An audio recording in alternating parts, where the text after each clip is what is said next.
সব কিছুর পরে যখন এই মুহূর্তটা আসে না, তখন আর কিছুই বলার ভাষা থাকে না। শুধু মুখে হাসি নিয়ে এই সময়টাকে পার করেছি। শুধু কিভাবে পার করেছি সেটা শুধু আমিই জানি। মনের মধ্যে কি চলছিল, অনেক কিছু কথা মনে পড়ছিল, বাবাকে ভীষণ মনে করছিল। মানে কী আর বলবো, এর কষ্ট কাউকে বোঝানোর নয়, বলার নয়। মানে এটা শুধু মনে হচ্ছিল ভাই আজ থেকে বাড়ির অতিথি হয়ে গেল, এরপর অতিথির মতন আসবে আর যাবে।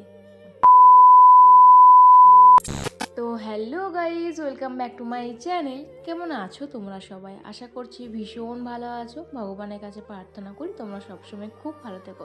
তো চলে এসেছি আজকে আরও একটা নতুন ব্লগ নিয়ে। নতুন ব্লগ নয়, মানে তোমরা যারা আগের ব্লগে দেখেছো সেটারই কন্টিনিউ একটা সেকেন্ড পার্ট বলতে পারো, ভাইকে ভর্তি করতে আসার। কারণ ভিডিওটা তো অনেক লং হয়ে যাচ্ছিলো, সেই জন্য আমি দুটো পার্ট ভাগ করে দিয়েছিলাম, দুটো পার্টে। তো এটা হচ্ছে সেকেন্ড পার্ট। তোমরা আগের ব্লগে যারা দেখোনি কি করেছি না করেছি ভাইকে বাড়িতে আসার মুহূর্তটা, তোমরা সেটা আগের ব্লগটা দেখে নিতে পারো, নাহলে কিন্তু কিছুই হয়তো বুঝতে পারবে না। আর যারা দেখেছো তারা তো দেখিয়েছো। আমরা তো পৌঁছেই গেছি ভুবনেশ্বরে, আমরা এসেছি ভুবনেশ্বর।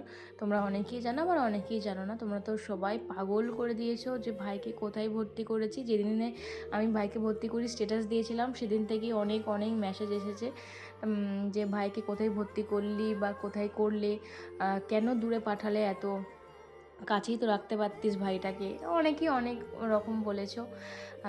তো সবটাই শেয়ার করব আজকে। তো আমরা তো পৌঁছে গেছি ভুবনেশ্বরে, আর ভুবনেশ্বর কিটে ভাইকে আমরা ভর্তি করেছি, কিট ইউনিভার্সিটি। তোমরা হয়তো সবাই জানো। তো এখানেতেই আমার ভাই অ্যাডমিশন নিয়েছে। তো ভাই কয়েকটা 2-3টে জায়গাতেই দেখেছিল। একটা ছিল দিল্লিতে, দিল্লি নয়ডা এমএটি বলে একটা ইউনিভার্সিটি আছে ওখানে, সেখানেতেও দেখেছিল। বাট ওইটা না আরও বেশি দূর হয়ে যাচ্ছিল। মানে এই দূরে দূরেই দেখেছিল আর কি। কাছে পিঠে ভাইয়ের খুব একটা মানে পছন্দ হচ্ছিল না, যে কাছে পিঠে যেগুলো আছে সেগুলো টাকা লাগছে ঠিকই, বাট সেরকমভাবে হয়তো প্লেসমেন্ট পাওয়া যাবে না বা কিছু এরকম আর কি। ভাইয়ের ঠিকঠাক পছন্দ হচ্ছিল না, যে অনুযায়ী টাকা নেবে সেই অনুযায়ী যদি ভবিষ্যতে যখন চাকরি টাকরি পাবো, সেই যে স্যালারিটা পাবো সেই স্যালারিটা ওর নাকি ঠিক পোষাবে না।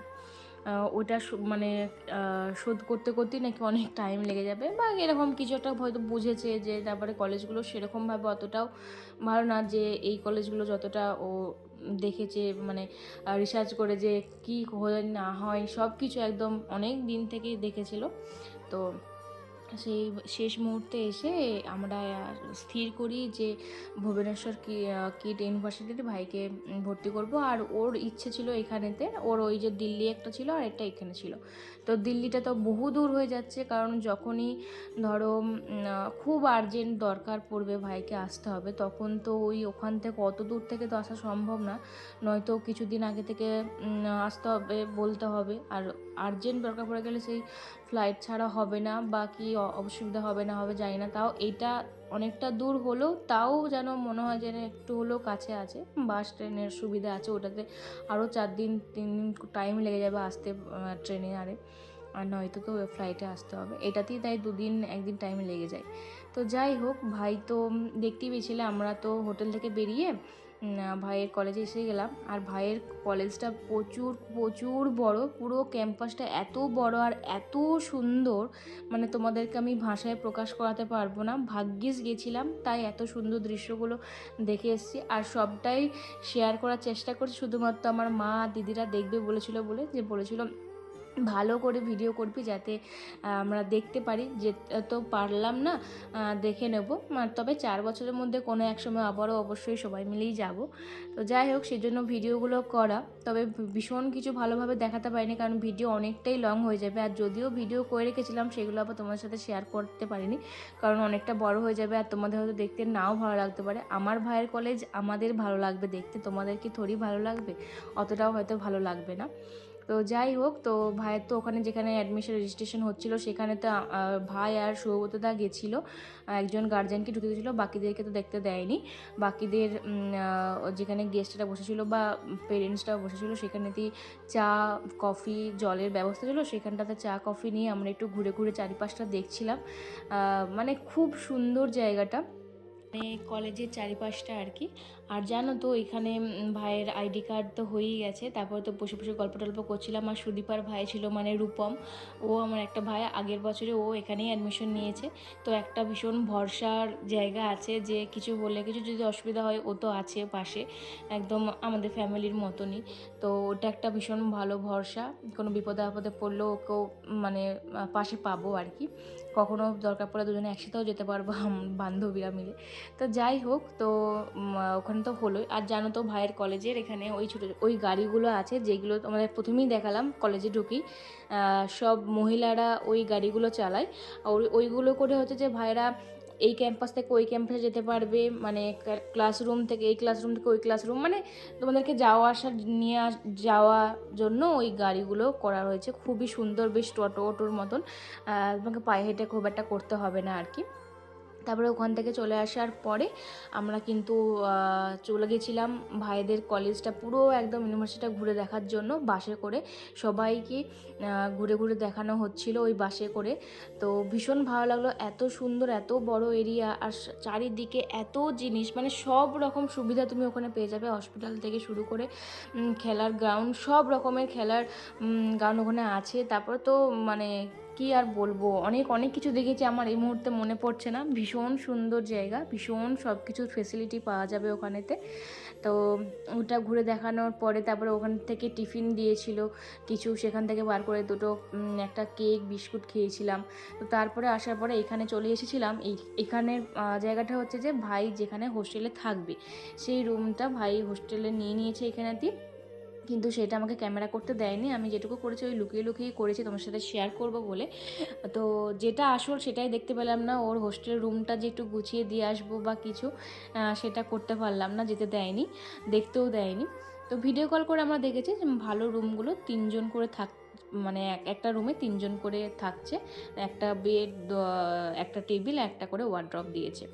তো যাই হোক, তারপরে ওখান থেকে চলে আসার পর কুপনও কেটে নেওয়া হয়েছিল, ওখান থেকে কুপন সবাইকে দেওয়া হয়েছিল তার খাওয়া দাওয়া করার জন্য।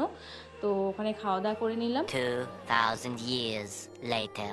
আর আমাদের লাঞ্চে ছিল বেশ অনেক কিছু আইটেমই, মানে স্যালাড ছিল যেটা আমি নিইনি খুব একটা, তারপরে ভাত ছিল, একটা চাটনির মতন জেলির মতন চাটনি ছিল, তারপরে ছিল তোমার চিকেন, যারা চিকেন খাবে তাদের জন্য ছিল পনির, আর ছিল তোমার একটা করে গোলাপ জামুন। বেশ সুন্দর টেস্টি খাবার ছিল। আর ডাল ছিল, এটা বলতেই ভুলে যাচ্ছিলাম ডালটা।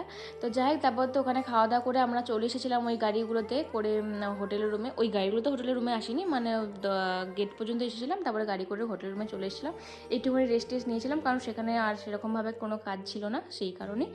আর ওই যে প্রথমে যখন রেজিস্ট্রেশন রুমে ঢুকেছিল না ভাই আর জামাইবাবু, তখন ওদেরকে এই টিফিনগুলো দেওয়া হয়েছিল, অনেক কিছু দিয়েছিল, 2টো করে জলের বোতল, আমুল কুল, বিস্কুট, তারপরে কেক, অনেক রকম অনেক কিছু।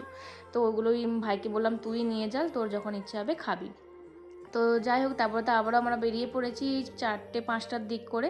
তো সবাই দেখো আসছে যাচ্ছে, যে বললাম না পুরো ক্যাম্পাসটা ওদের না পুরো একদম খোলামেলা, মাঝখানে গভর্নমেন্টের রাস্তা, সবাই যাওয়া আসা করছে কিন্তু। আর দুপাশারই অনেক দোকানও আছে, আবার ওদের কলেজেরও ইউনিভার্সিটিরও অনেক কিছু ঢুকে আছে, মানে সব রকম মিলিয়ে মিশে বেশ সুন্দর জায়গা। কোনো রকম মানে বোরিং ফিল হবে না বা খারাপ লাগার জায়গা নেই। ওরা বিকেলবেলা যখন ঘুরতে আসতে পারবে, খেতেও পারবে, সব কিছুই পারবে আর কি। আর ওখানে খাবার দাবার না খুবই ভালো, ভাইয়ের কোনো অসুবিধাই হবে না। তো এই সেই মুহূর্ত যখন ভাইকে রেখে আমরা বাড়ি চলে আসছিলাম। তো আমার না সেই দিনের কথা মনে পড়ে যাচ্ছিলো, ভাইকে যখন ছোটোবেলাতে রামকৃষ্ণ মিশনে ভর্তি করা হয়েছিল, তখনও আমরা ভাইকে যখন রেখে আসছিলাম প্রচণ্ড পরিমাণে কান্নাকাটি করছিলাম। বাবা তো মানে মানে ভাইয়ের চলে যাওয়াতে বাবার ঘুম উড়ে গেছিলো। বাবা এত কান্নাকাটি করতো যে ভাইকে 2-3 মাসের বেশি ওখানে রাখতেই পারিনি, আবার নিয়ে চলে এসেছিলো। বলছে না ছেলে আমার যাই করুক আমার ঘরেতেই থাকুক, আমার কাছেই থাকুক। তাই বাবার কথা তো ভীষণ মনে পড়ছে, যে বাবা কতটা খুশিও হতো, আবার ভীষণ কান্নাও করতো, জানি না এখন কি করতো বাবা। তো বাবা থাকলে ভীষণ ভালো লাগতো, তখন অতটাও চিন্তা মাথায় থাকতো না যে আমার ভাইটা দূরে আছে, তাও বাবা তো আছে কাছে, তখন হয়তো এতটাও কষ্ট লাগতো না। তো যাই হোক, সেই মুহূর্তটা তো চলেই এলো, ভাইকে বিদায় জানিয়ে চলে আসলাম। ভাই যে 4 বছরের জন্য ভর্তি হলো সেটা কিন্তু নয়, ভাই এখন এরপরে বাড়ির অতিথিই হয়ে গেল, মানে অতিথির মতন এরপর বাড়ি আসবে যাবে।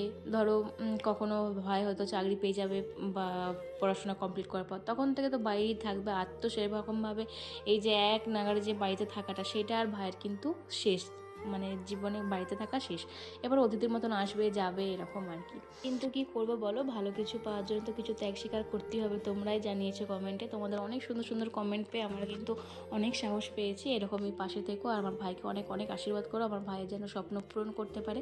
আমার ভাইয়ের একটা ড্রিম ছিল বলতে পারো, যে একটু বাইরে পড়াশোনা করব, ভালো জায়গায় পড়াশোনা করব আর নিজের পায়ে দাঁড়াবো। আমার বাবারও স্বপ্ন ছিল, সেই সব স্বপ্ন যেন পূরণ করতে পারে। আর তোমরা জিজ্ঞেস করছো আমার ভাই কী নিয়ে পড়ছে, আমার ভাই পড়ছে AIML নিয়ে। তো AIML এর এখন ডিমান্ড ভীষণ, ওই কম্পিউটার সায়েন্সের একটা ব্রাঞ্চ বা পারো, তো এমএল নিয়ে তোমরাও দেখে নিতে পারো সাবজেক্টটা কেমন বা কী। তো এই কারণেই হচ্ছে ভাইকে বাইরে পাঠানো, কারণ কারোর না কারোর তো একটা স্বপ্ন থাকেই বলো, সেই স্বপ্নগুলো আমাদের ভালোর জন্য আমাদের কাছে থাকতে হবে বলে তো তাদের কারো স্বপ্ন ভেঙে দিতে পারি না। তো সেই কারণেই ভাইকে পাঠানো দূরেতে, যত কষ্টই হোক না কেন সে তার নিজের ড্রিম পূরণ করুক। তো যাই হোক, তারপরে তো আমরা তো ভাইকে দিয়ে এসে চলেই আসলাম, আর সন্ধ্যেবেলাতে একটুখানি রাস্তা ধারে দাঁড়িয়ে চা বিস্কুট খেলাম, খিদে পাচ্ছিলো বলে। তারপর একবার আর সেরকমভাবে কিছু খাওয়া হয়নি, চলে এসেছিলাম রাত্রেবেলা ডিনার করতে একটা হোটেলেতে, রেস্টুরেন্ট বলতে পারো। তো রেস্টুরেন্টের নাম ছিল মনে হয় রাজা বা কিছু একটা রেস্টুরেন্ট, তোমরা দেখে নিতে পারো। আর ভীষণ তো খিদে পেয়েছিল, সেজন্য না আমরা চিকেন থালি অর্ডার দিয়েছিলাম 3টে, আমার দাদা দুই দাদার, আর মিস্টার ভদ্রটা দিয়েছিল ফিশ থালি, আর প্রভাস মামা দিয়েছিল এগ থালি। ওদেরকে জিজ্ঞেস করেছিলাম যে চিকেন খাবে কিনা, ওরা খাবে না বললো। মিস্টার ভদ্র তো এখন চিকেন খায় না, সেজন্য আর কি ফিশটাই নিয়েছিল। তো আমার তো এই ভাজাগুলো দিয়েই এত খেতে ভালো লাগছিলো, আমার আর চিকেনের দরকারই পড়ছিল না। তো ভাবলাম যে 1 প্লেট চিকেন না নিলেই ভালো হতো, হাফ প্লেট নিলেই ভালো হতো।